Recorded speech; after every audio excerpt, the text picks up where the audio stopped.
Welcome to the HC Insider Podcast, a podcast dedicated to the commodities sector and the people within it. I'm your host, Paul Chapman.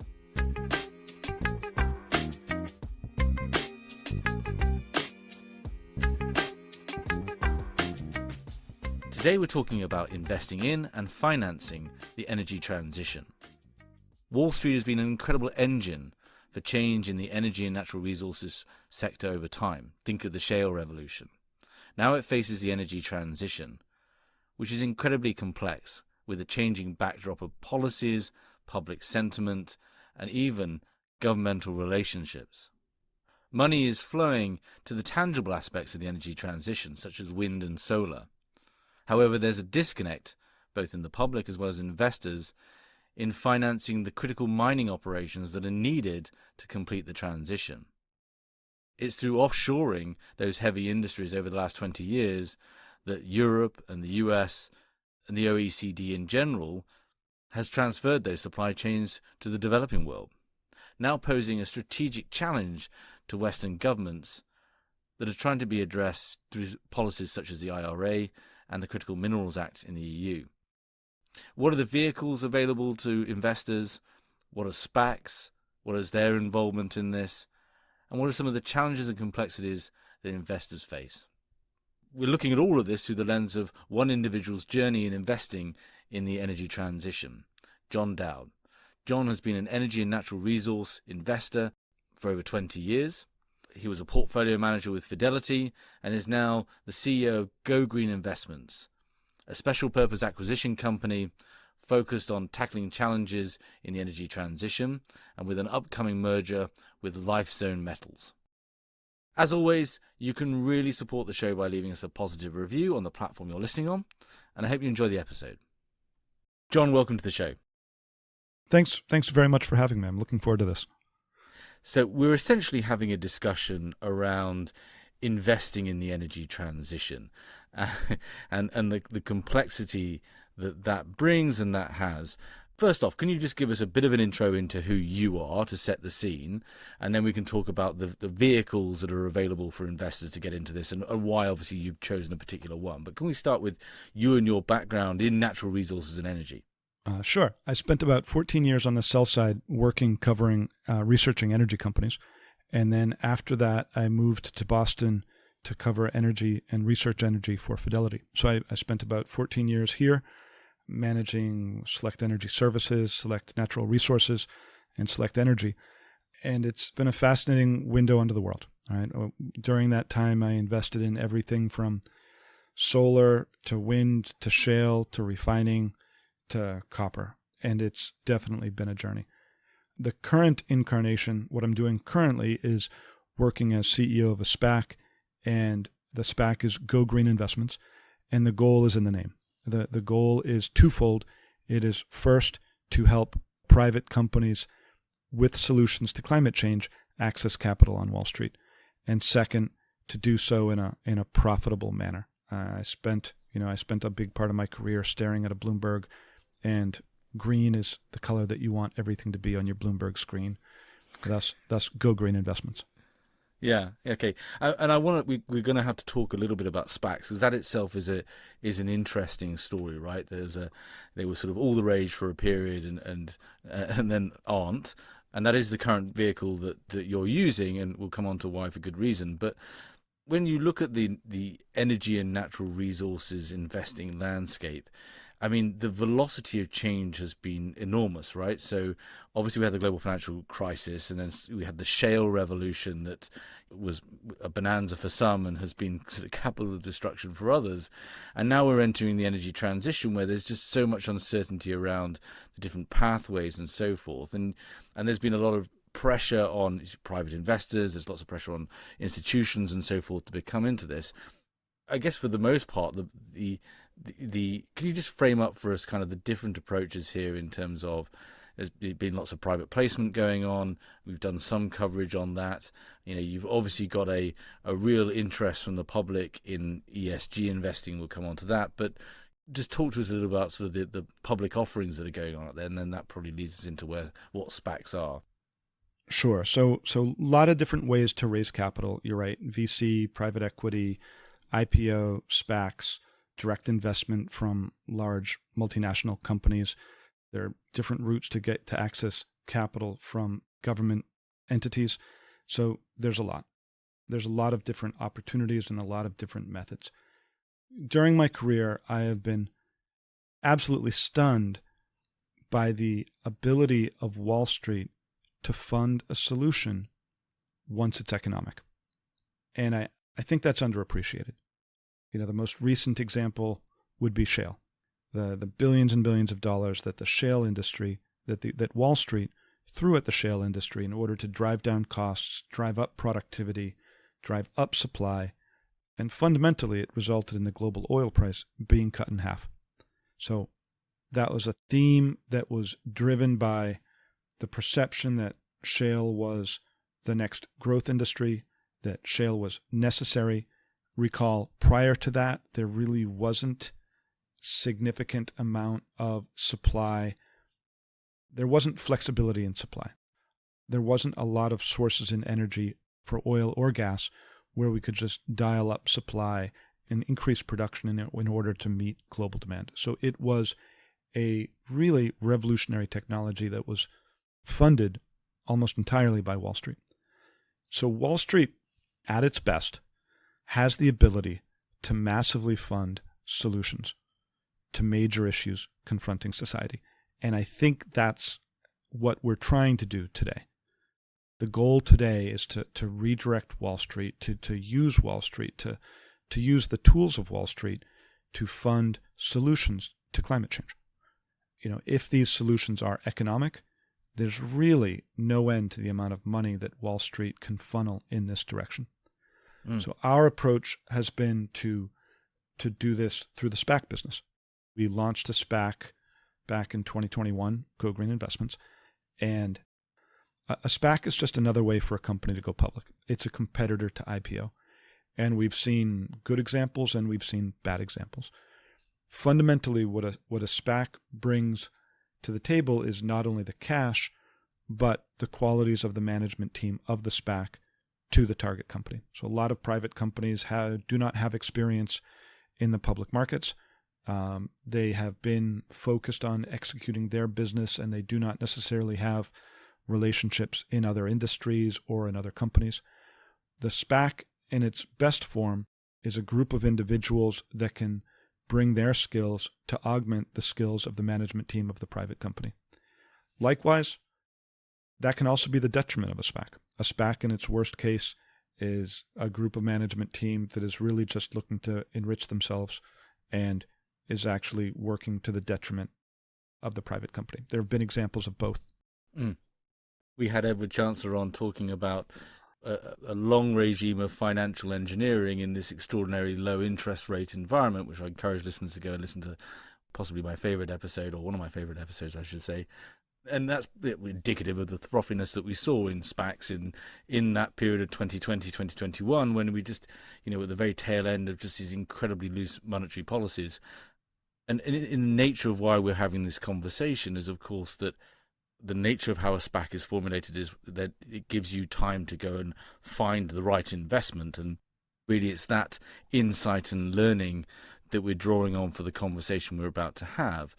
But just very quickly, how does this work in comparison to an IPO? So essentially, you're raising money from investors with a particular thesis in most cases, and then there's a period of time with which you can go out and find a company to merge with, i.e. take it public, and then your shareholders will vote on whether they want to go ahead with that deal or not. Can you just give us the language just to understand a SPAC? Because certainly from my perspective, they seem quite complicated and have a bit of a dirty word these days. Yes, no, the details definitely count. So the structure of the SPAC is that the SPAC sponsor group will list a publicly traded shell company. That shell company will have, call it $276 million of cash in trust. They'll raise that money from investors. They'll sell units at $10 a share. And then that unit represents the combination of a share plus, call it, half a warrant. So the investor gets, at the IPO of the SPAC, one unit for $10 a share. that share at the end of the day can be redeemed for cash and trust, and the investors still keep the half a warrant. The SPAC generally has 12 to 24 months, depending on how it's set up, to find and execute a transaction and bring a company public. So that's at the end of the day, so I think a couple of days before it starts trading, every investor in the SPAC will have the right to either receive a share of the combined merged company or their portion of the cash and trust back in the form of cash. So it's a situation where the investors get to look and see how the stock is trading. They get to do as much due diligence as they desire on the underlying company, and then they decide before the merger whether or not they like the deal and want to participate, or if they don't like the deal, they can take their cash back. That's the structure. I agree with you on your financial engineering comments, right? We've definitely seen, clearly low interest rates bring out a lot of opportunities for financial engineering. That is not the premise of what we're trying to do. The goal of what we're trying to do, the premise is to bring Wall Street capital to fund low-cost solutions to climate change. That's the idea. And again, right, it's the SPAC is a combination of the cash and trust plus the expertise, knowledge, and network of the SPAC sponsorship group. And that can, in my eyes, that can be a huge benefit. So that's that. I mean, just obviously this is going to be slightly biased in that you're doing one. Do you think that the SPAC as a tool for taking private companies public is, it's just the start of its journey, or and over the time will compete with IPOs? Because again, IPOs aren't also great for investors either. On the drop off quickly after the offering. Do you think this will become a sort of dominant form, or does it have just have a specific role in the marketplace? I think to the extent that the SPAC sponsor group and management team can add value, either by making business connections or relationships happen that would not have happened otherwise, or by making financial connections between the private company and the public markets that would not have happened otherwise. I think to the extent they can successfully do that, there's a role for the SPAC management teams to get involved. If it's just a question of flipping the stock, marketing it for a month, and then taking off, I don't really see how that's a business model at the end of the day. But business is challenging, right? Business is hard. Business is not easy. Business is extraordinarily competitive. And a lot of these private companies don't necessarily have all of the tools they need to succeed on their own. Sometimes they need the financial expertise that comes with having an ally in the SPAC sponsorship group. Sometimes it's operating managers that the SPAC sponsor group brings in. Fundamentally, what the SPAC brings to the table is, in addition to cash, a management team and a group of allies in the form of the management team of the sponsor group, in the form of the board of the SPAC, that are there to help these private companies execute. It's a way of growing the team and growing skill sets for that private company.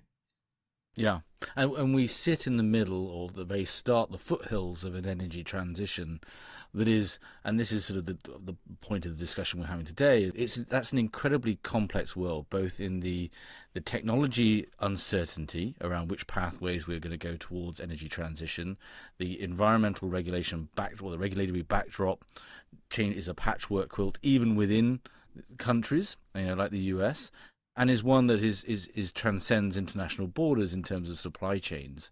So an incredible amount of complexity there. So you need these financial sponsors, governmental relations, you need the technologists, the geologists, whatever it might be, that can take your product and validate it and actually create the supply chains that you need. Incredibly complex, and that's really where obviously GoGreen Investment had its thesis from the start, without necessarily talking Go Green, but you spent 2 years as part of this group, prospecting out or looking out there for opportunities. I'd love to get your sense on kind of the energy transition itself and how that complexity within that has struck you and mapped over perhaps the skills and leadership you've needed, the board and in the management team. So I think the energy transition is progressing faster than I ever imagined. It was if you skip back 10 or 15 years, I remember the 2008 downturn. I was managing money at the time. I was managing energy money and natural resource money. And the energy transition was a debate. Solar was high cost, wind was high cost, and there were a group of people who had a thesis that the cost structure of these businesses would decline, and that would enable them to be effective on a standalone business with oil, gas, coal. But I think it's really important to remember that 15 years ago, this was all a theory. A lot of people were working on it. A lot of money was spent on it. But the energy transition at the time, it required subsidies to be effective. And, we saw this during the downturn when the ability of countries to finance these subsidies dried up. We saw a lot of these companies just experience a lot of pain in a very, very long downturn in the 2008 through 2010 timeframe. Fast forward today, what are we seeing? We are seeing societal recognition that the energy transition is necessary. We are seeing wind and solar have, for intermittent power, moved down the global cost curve. So they're competitive. They're real. They're here to stay. They can be economic without subsidies. They're not always economic without subsidies. What we have learned is that wind and solar are not the only tools necessary to complete an energy transition. Wind and solar, and this is going to sound trite, but wind and solar work great when it's windy and sunny. For the energy transition to occur, we need either energy solutions that work, we need energy production that occurs when it's not windy and sunny, or we need storage solutions that are incredibly economic, that are economic on a standalone basis, such that if there's a week of cloudy weather in New York City, the entire city does not shut down. So oddly, as wind and solar have gained share, the industry, society has learned about its limitations. Relatively easy to go up to 10 or 20% wind and solar, very difficult to go to 100%.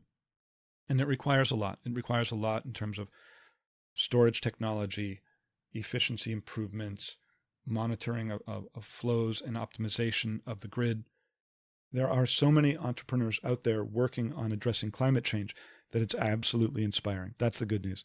The bad news is it's very, very difficult to execute. The HC Insider podcast is brought to you by HC Group, a retained search, intelligence and advisory firm focused solely on the global energy and commodity sector. With 6 locations across Asia, Europe and the Americas and over 50 consultants.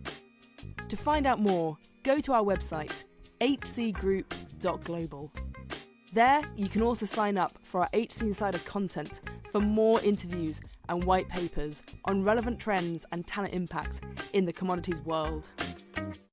So let's talk about that execution, because it's, that comes back to the challenges of, we've had an episode that's come out by now on talking about the commercial real estate challenges around energy transition, for example.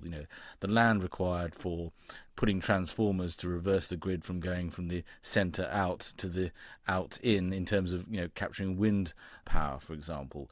It sounds really easy, but there's a lot of complexity in that. And there's also as well, there are some safer bets, solar and wind, and okay, you've got to tackle intermittency like you're talking about. But there's a lot of hype out there as well, right? When green hydrogen, for example, billions are being spent on that, but a lot of those projects seem to have some somewhat challenged payoffs or uncertainty in and around how the technology is going to be deployed. So let's talk about that complexity.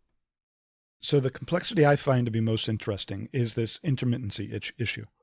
I think we need a lot of education for society. It's not clear that the people making the rules are always talking to the people who are implementing the rules. So what do I mean by that? I don't think it makes sense to require a certain penetration of wind and solar until we've addressed and solved the energy storage solution. Yet we have policies that we're promoting that we're applying to the entire country and really the entire world. So that's the fundamental challenge. I think everybody agrees that we need to progress the energy transition and everybody wants to support it. But what does it mean? In the case of storage, in the case of tackling this intermittency issue, how do we come up with cheap storage at a grid scale? I don't think we've solved that yet.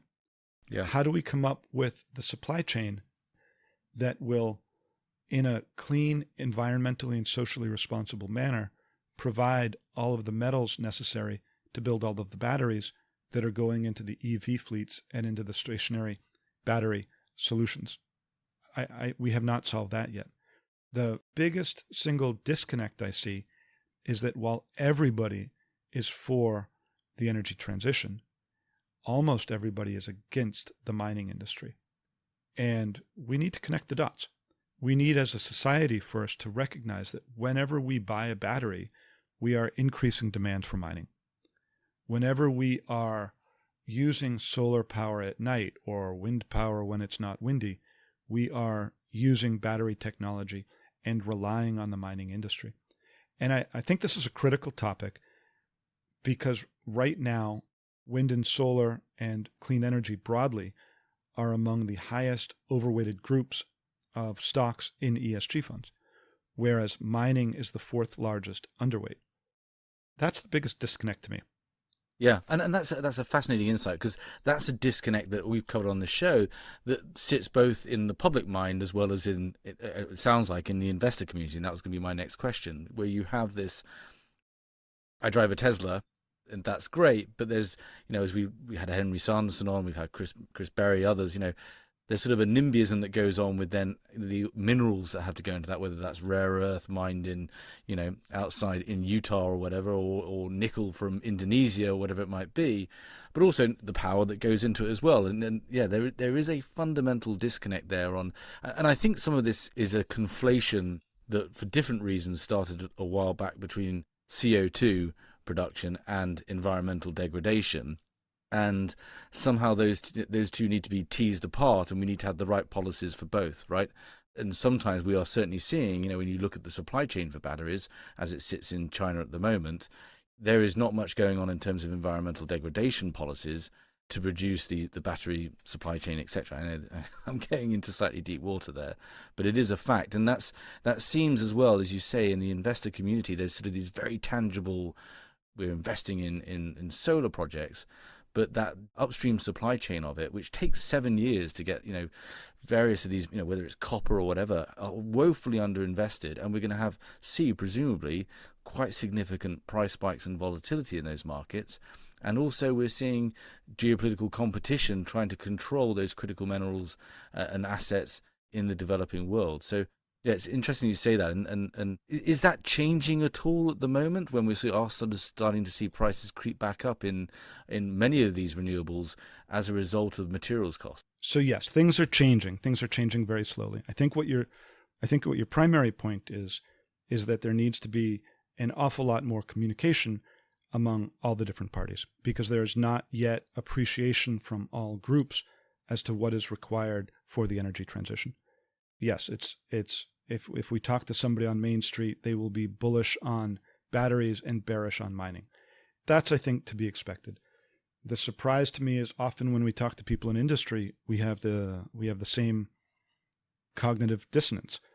I was speaking to somebody this weekend at a party who was a grid-scale battery project developer, and he was offended by me because I am in the mining industry. And he maintained that being in the mining industry is just a social evil.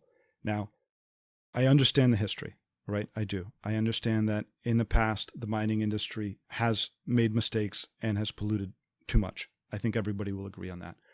I do think that there are probably mining companies out there today that are still polluting too much, but there's a wide range. There are companies that are trying to fix the problem. There are a lot of big mining companies that look at each project with the goal of developing it in as socially and in an environmentally responsible manner as possible, because they see that is necessary for them to maintain their social license to operate. So the mining industry is well aware of its past. The mining industry is working, in my opinion, as quickly as possible to clean up its act, but not everybody appreciates that. The good news is the administration clearly does. The good news is that in the IRA and in the policies of this White House, the leadership is clearly for, one, removing bottlenecks from clean energy deployment, and that means investment into mining. And it is also clearly for progressing rules and regulations and technologies that will improve the environmental footprint of mines, not only in the United States, but globally. In my process, I have been very positively surprised by the engagement by the Department of Commerce, the State Department, the administration in promoting clean mining. So I think that's a surprise to me. You say, is something changing? I think historically people would have looked at mining and whether or not you're for mining or against mining as a political view. Today, the Democratic leadership is clearly for clean mining in order to remove bottlenecks from the energy transition. That's the biggest structural change I've seen in this space in a long time. Yeah. It's been 2 years since we had Simon Moores on, and it seemed, at that point, Washington seemed, in his view, very unaware of the supply chain towards batteries and how much of it had been dominated by the likes of China, and how much the skill sets, the technology, and the know-how didn't sit within the West, and how challenging catch-up would be. So I think there's certainly an awareness around that story now, and the action that you're pointing to in policy. One of the things that hasn't happened is, it's cobalt is still roughly the same price, or is just priced to, logistics, whether it comes from Missouri or whether it comes from West Africa. And it's still similarly priced, irrespective of the environmental concerns and policies of the miners themselves. So we've yet to see that price translation or sort of that decommodifying of commodities actually happen when it comes to these very positive statements from Apple or whomever they would want to trace and track all the minerals in their products. That seems not yet to have made it to actually being able to differentially price commodities depending on how they're resourced and so forth. Where's that sit? Is that still way off, do you think? Or do you think there's the potential that the market will bear, and that renewables chap that you're speaking to, if their awareness was raised, would be willing to pay a higher price for commodities that met their own ESG goals? I think in the energy markets, we've been in a situation for a long time where the commodities have been priced in line with their environmental footprint.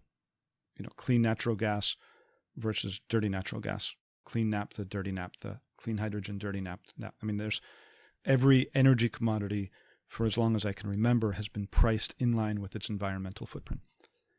We are, I believe, at the cusp of that taking place in the metals. I've heard rumors, anecdotes of that happening on a one-off basis in the aluminum business and in the nickel business. I see the companies that have superior environmental footprints and superior social footprints clearly marketing that. I think the first real step is going to be the battery passport in 2025 in Europe, whereby when companies are selling new electric vehicles, they are going to be required to put on the side of that electric vehicle the CO2 footprint in the construction of their battery. That's the first step. We're seeing when we are talking with companies in the auto industry that they are managing their process to optimizing, meaning minimizing the environmental footprint of their automobiles. I think the auto industry broadly recognizes that their product is no longer a car. Their product is an environmental and socially responsible form of transportation. And there are steps to that, right? That is, I think, how they view their product today. And I think they're all in the process of moving towards the realization of that. So what does that mean? Well, that means first, know what you're producing. What is the CO2 footprint of every car you produce? And if you are buying your nickel from Indonesia, is that CO2 footprint going up or is it going down? If you're using a nickel laterite that's been smelted, how does that compare with a nickel sulfide where you're using the latest, highest tech hydromet processing technology and making as green a metal as possible? So I think the first step is really consumer driven, and that consumer driven, and I think it's really the consumer in Europe that is driving this first, because that's where the battery passports are being legislated first. But that's a win, right? That's a huge win, because not until we measure it, not until every auto company is measuring it, and not until every consumer is aware of the CO2 footprint used in the construction of their automobile, can we really start to optimize and pay for it? So we saw this with the CAFE standards. Putting the CAFE standards on the sides of the cars definitely changed the market. Now, there was effectively a loophole. You could call it a light truck and drive an SUV. So people had a workaround. And, that really, I think the CAFE standards really weren't that effective as a result because there was a workaround. We just, now we have CAFE standards. Disproportionate number of SUVs, right? It's unintended exactly. consequence. That was a massive unintended consequence. And I think that really could be the title of your podcast for the foreseeable future is unintended consequences, because that is really the challenge of everything that we're dealing with in the energy business today. But you asked, are we making progress? Do I think we're going to see companies pay up for green metal in the future? I do. I mean, I think we're starting to see it now simply on a volunteer basis because companies believe that's what's the right thing to do. But I think it really takes off once consumers are shown what the environmental footprint of these vehicles are. That's not knowledge that everybody has in front of them today. That's not information that is readily apparent. And in order for the world to optimize its supply chain in an environmentally responsible manner, everybody along that supply chain needs to know exactly what the CO2 footprint of all these metals and materials are. And the environmental degradation piece as well. Again, that's where, it's not just, there's a balanced scorecard there. The flip side of that as well is, though, that lots of the critical metals, the critical minerals that for the energy transition sit in the global south, sit in particular places like Africa, the western part of South America, for example.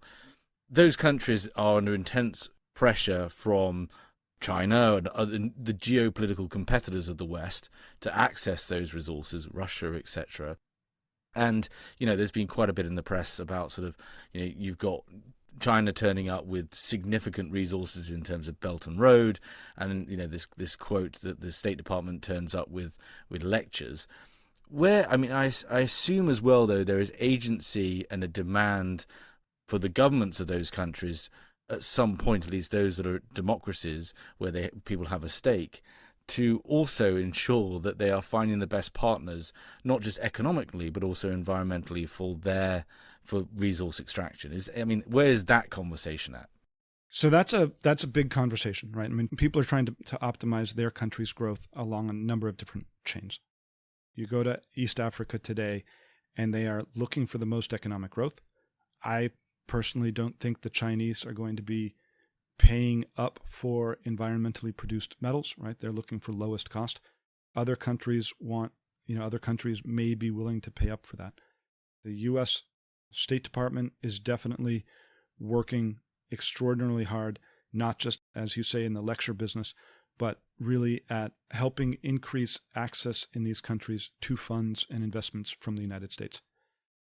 My mom was sick with cancer last year, and I was spending a lot of time with her, taking care of her. 92 years old, Democrat, Massachusetts. And she asked me, she was asking about the U.S. oil and gas policy. She said, is it really good for the environment to inhibit drilling for oil in the United States and to encourage drilling for oil in Venezuela, Iran, and Russia? She asked, are they really doing a better job for the environment when they are drilling for oil than the U.S. oil companies are doing when they do it? And of course the answer is no, right? The most socially responsible drillers in the world, I believe, are in the OECD. I think that's where, yes, you have the highest rules, but you also have the best ability to work with those rules and to produce energy in an environmentally responsible manner. Is there more work to be done on natural gas capture, and do we need to reduce flaring even here? Yes, but I guarantee you the environmental footprint of what's taking place in the United States trumps the environmental footprint of what is taking place in Russia. Yeah. You just we offshored the pollution, right? That was we the offshored deal. the pollution, and in the process, we lost control of the supply chain. Exactly, is part of the story. Exactly, and to a certain extent, that's what we've done in the metals industry and the battery supply chain, right? That's what we've done in mining and the battery supply chain is we've offshored the manufacturing of it and thereby lost control. And what we're doing today as an industry or as a political movement, I think, is trying to regain control of that by regulating what is consumed, by putting on the sides of cars what the environmental footprint of the battery is, by educating the consumer, by educating everybody in the culture. So that's what we're trying to do. And I think that's actually a better path to solving the environmental pollution issues than just stopping production of oil, natural gas, minerals in the OECD. I think controlling it is much better. I just want to stay one moment more on the policy background, because the IRA has had a dramatic impact, right? And you've alluded to that. And it does recognize the full supply chain as well. And actually, you've got now the European response in the Critical Minerals Act, the EU, ultimately in kind of direct response to, oh my goodness, we're going to lose all of our talent, our investment is going to go to the US in the wake of that act. So both are quite momentous for trying to source the right supply chains and diversify those supply chains for what is perceived, and I think is sort of the no-bet technology in terms of batteries and its role in the energy transition. That also has had an accelerating impact as well, right? Which we are going to get onto LifeZone and why you chose that as the vehicle to express these opportunities. But how critical do you see that upcoming legislation? I think it's difficult to overstate, right? You're basically saying, look, the IRA could be restated. The IRA is the administration's way of saying that Democrats are for clean mining. That is revolutionary. I don't think that belief has trickled down to the base of the Democratic Party yet, but I cannot imagine another time in my lifetime when I've been able to say that the Democratic administration is for clean mining. It's profound. They get it. They understand the importance of clean energy, of clean mining, of clean processing, on building a better environment on a go-forward basis. The ESG movement started out almost as a religion, right? Everybody was looking for better environmental effects, social effects, government of the companies they invest in. And it became a very strong movement, and for years was the dominant force in gathering and attracting assets on Wall Street. So everybody recast themselves as an ESG investor. The challenges to ESG investing have really been twofold. One, E and S are often anti-correlated. What is good for the environment is generally expensive and hurts the most impoverished tier of society. That's been a big problem. So ESG is, ironically, inherently self-contradictory.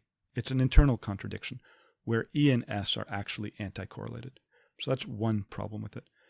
The second problem with it has been that it hasn't looked at the entire supply chain. And this was the unintended consequence. I have met with investors who believe that the U.S. environmental policy is responsible for a war, a famine, and a recession. Now, that sounds like pure hyperbole. How do you get there? The U.S. energy policy was very blatantly, don't drill here. Let's increase the price of the commodity in order to accelerate efficiency, in order to accelerate conservation, and in order to accelerate the adoption of wind, solar, and clean technologies. One unintended consequence of that is that Russia's power has moved up and down with oil prices. I know this. I was an energy analyst. I visited Russia numerous times. I visited Russia when oil prices were north of 100. I visited Russia when oil prices were below 50. It was two completely different countries. So the environmental rules in the United States, to the extent they enriched Russia and empowered Russia, were, some have made the case, responsible for their invasion of Ukraine and the resulting famine globally, and that inflation is leading to a recession. So it's a thesis. But I think, we were discussing unintended consequences earlier. The unintended consequences are everything. And ESG 1.0 was a very simplistic, oil is bad, natural gas is bad, mining is bad. ESG 2.0, or what we're seeing right now, I think is a more eyes wide open. Okay, we need mining. We need mining because batteries are made out of metal. How do we mine in a socially and environmentally responsible manner? And is there any way to do that while reducing the price of metals? How do we do this? Now, the easy answer is technology, right? The easy answer is we need to come up with some silver bullet to make all these changes. And there's truth to that. There are technologies out there that society is trying to commercialize and that would be deflationary and actually enable an acceleration of clean energy. But those are the two issues with ESG that we've seen. And fortunately, I don't see a lot of people who are still adherents to ESG 1.0 that are just adamantly against oil, gas, mineral extraction because they're immoral. I think everybody understands that everybody who's ever tried electricity has really, really liked it. And what we need is cheaper, environmentally safer, and more reliable electricity, not less of it. It's fascinating though, isn't it? Because there's sort of this gap that seems to be a 2-year trading gap, or much longer probably, but the investor community, and there is a much more balanced discussion around the energy transition, I feel today, I would agree with you, than 2 years ago. The recognition of what, the social costs, etc. We even asked Daniel Yergin when he was on the show, talking about in the wake of Russia's invasion of Ukraine, was this the first war of the energy transition, right? These are very complex and challenging things. Yet at the societal level, you've got movements like Just Stop Oil, for example, right? Where there is that in the, and ironically, they're protesting in their vinyl orange jackets made of petrochemicals. But that aside, right? There is this gap, and it does take more than short form tweets, and it takes a lot of long form communication to sort of bridge that, to recognize that we are going to have to make trade offs. If you want to have more Teslas, we are going to, and we want to have it in a responsibly mined way. We're going to need to dig some of these metals out of Utah or whatever. But I think we've cracked that nut. So let's put it all together, because I actually found this a really fascinating discussion. All of this ties up into sort of the thesis of GoGreen Investments, which is your SPAC that is merging, or potentially on the cards, merging with Lifezone Metals, and everything that we've been talking about in terms of governmental engagement, in terms of technology, in terms of trying to source more responsibly these critical metals that aren't, washing whatever terrible chemical it is into the waters off Indonesia, or whatever, how often they're currently sourced by Chinese investors and stuff. Can you just piece it all together and just tell us that story? Because I think it makes quite a compelling narrative after we've had sort of the 45 minutes of run up into getting there. Sure, it's been a fascinating journey. I've been very, very lucky to be part of it. So we started off GoGreen with the idea of helping private companies in the clean energy space access public market capital. Fundamentally, the purpose of the NYSE is to pool capital and execute mammoth projects that are too big for any small individual, right? That's what the capital markets are about. And with the costs of clean energy coming down, and with clean energy finally in some cases being economic, I think Wall Street is in a position to really direct an immense amount of capital in that direction. So that was the premise. We were at the start not sure exactly what company or technology or product we would end up merging with. So we put together a fairly diverse team. 2 people from the finance industry, 2 people from traditional energy and mining, and 2 people from clean energy and batteries. And so we wanted to have a group of management team members with expertise, not just from Wall Street, but also Dan Foley has done wind, solar, or battery projects in 48 out of the 50 states. Vikas Anand was running GE's onshore America's wind turbine business. Govind Friedland basically grew up walking around mines. That group has been a lot of fun to work with. We each nominated our mentors to be on the board, and the board is definitely even more impressive. Neha Palmer ran Google's energy strategy for a decade. Admiral McGinn was the former Assistant Secretary of the U.S. Navy in charge of energy, the environment, and installations. Greg Hill is the COO of Hess, one of the biggest oil exploration companies. Robert McLeod was the CEO of Frontline Tankers. So, we have Narita Flannery, Livia Maher, just superstars. And we were meeting every other week with this group of people in order to update them on our search for companies. We, in the process, met with about 70 different companies, analyzed 70 different companies, signed over 35 NDAs, and it was a great journey. Early on in the process, we did a lot of work on what makes a successful SPAC. And the conclusion was a successful SPAC needs to have a tangible asset that could be used as collateral. The companies that were all on the come, which would not be able to attract debt, were not necessarily resonating well with Wall Street. But the companies that had either a cash flow stream or a hard asset value behind them worked very well. The companies that have a strategic partnership with one of the leaders in their industry, obviously that's a plus. And valuation counts. Along the way, we met with one company that wanted to go public. They told me they wanted to go public at 5 times last private market valuation.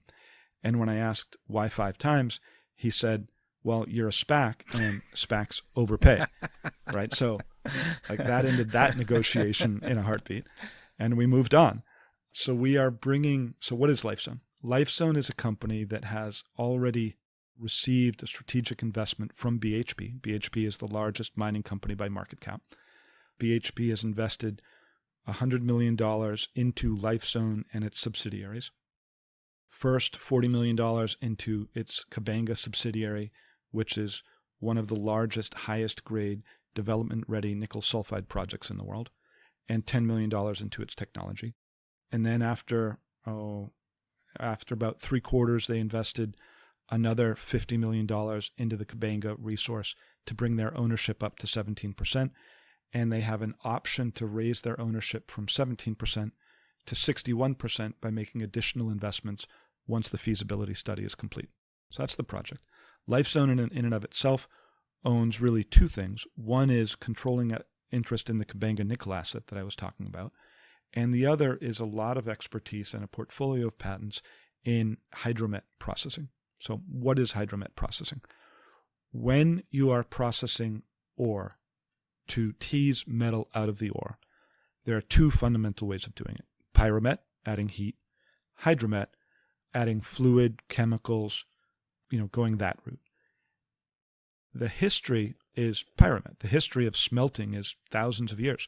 And we've been smelting ore in order to tease the metal out of the ore.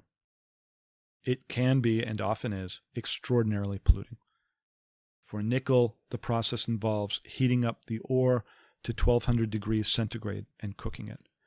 The potential for hydromet is that it is, in this case, cooking the ore under pressure. What that means is we don't need as much heat in order to achieve the same result.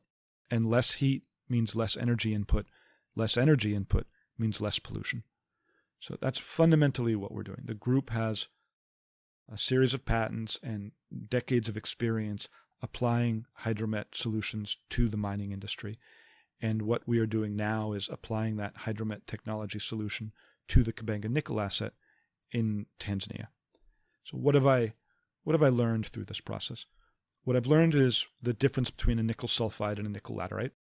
I'll admit, when I started this, I did not know that nickel sulfides, which is, so nickel in nature occurs in 2 forms. It's either nickel bonded with sulfur or nickel bonded with oxygen. Nickel sulfides are much less polluting to process than nickel laterites. So that plus the hydromet technology means that this project should be one of the cleanest in terms of CO2 emissions in the world. From a social point of view, the relationship with the government of Tanzania is paramount. The government of Tanzania has a 16% carry in the project. They have a 6% royalty. They have a roughly 30% tax rate. Once investors are paid back, the government of Tanzania will get roughly half the cash flow from this project, which, depending on your nickel price, could add north of 5% to the tax revenues of Tanzania. So this is a project that it has that hard asset value support. We are, I believe, buying it at the appropriate price, which is in line with the last private market valuation set by the investment with BHP.